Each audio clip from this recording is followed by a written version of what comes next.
Assalamualaikum warahmatullahi wabarakatuh. Perkenalkan, nama saya Octavianus Daily dengan NIM 642451990 dengan kode kelas 642B05. Di sini saya ingin mempresentasikan artikel saya yang berjudul atau sesuai judul anti korupsi, dan saya mengangkat judul saya dengan judul darurat moral menggugat korupsi menyelamatkan masa depan Indonesia. Nah, di sini saya ingin menjelaskan tentang korupsi. Apa itu korupsi? Korupsi adalah tindakan tidak jujur atau meremehkan jabatan atau kuasa untuk mendapatkan keuntungan pribadi atau kelompok yang melanggar hukum, moral, dan merugikan negara serta masyarakat. Kata korupsi berasal dari bahasa Latin, yaitu corruptio, yang berarti busuk, rusak, dan menggoyahkan.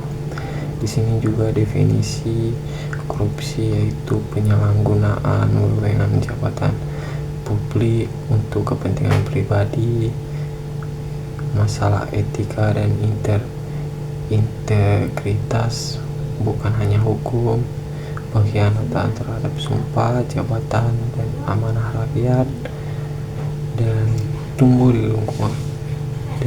sering tumbuh di lingkungan kurang transparan dan penegakan hukum lemah.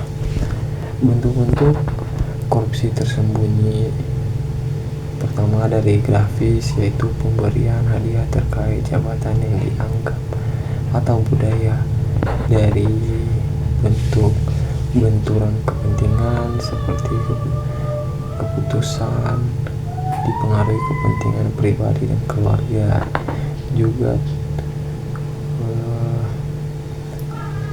sebagai pungutan liar untuk mempercayai layanan publik, dan terakhir pemerasan, yaitu memaksa pembayaran untuk layanan yang seharusnya gratis. Peran generasi muda sebagai arsitek perubahan, yaitu generasi muda memegang peranan krusial dan memerangi korupsi dan membentuk masa depan yang lebih baik bagi Indonesia.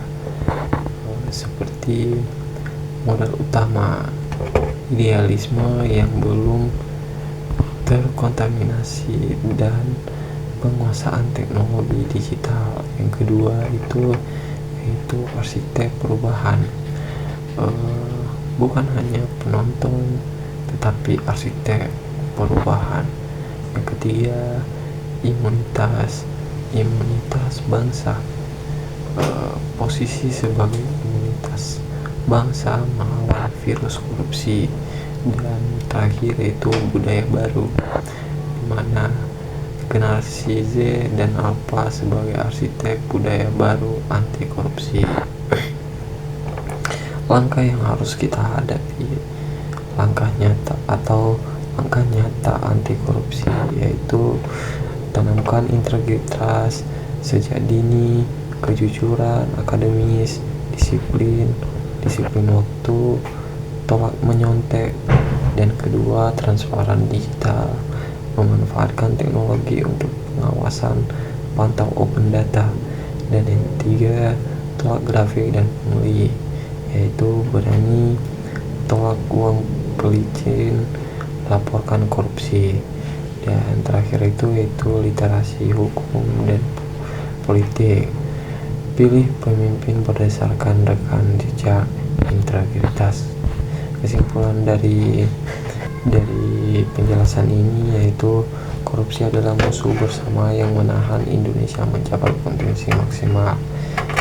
Dan yang kedua, tidak hanya mengandalkan KPK, butuh partisipasi seluruh masyarakat. Dan terakhir setiap tindakan kecil berintegrasi berintegritas adalah bagian dari gerakan besar anti korupsi. Jadi tugas kita bukan hanya menggugat tetapi membangun kembali. Jadilah bagian dari solusi, karena sikap diam dan apatis sama bahayanya dengan korupsi. Mungkin begitu saja dari penjelasan saya dari yang saya angkat di artikel saya. Mungkin banyak kekurangan, mohon dimaklumi, dan akhir kata saya ucapkan terima kasih.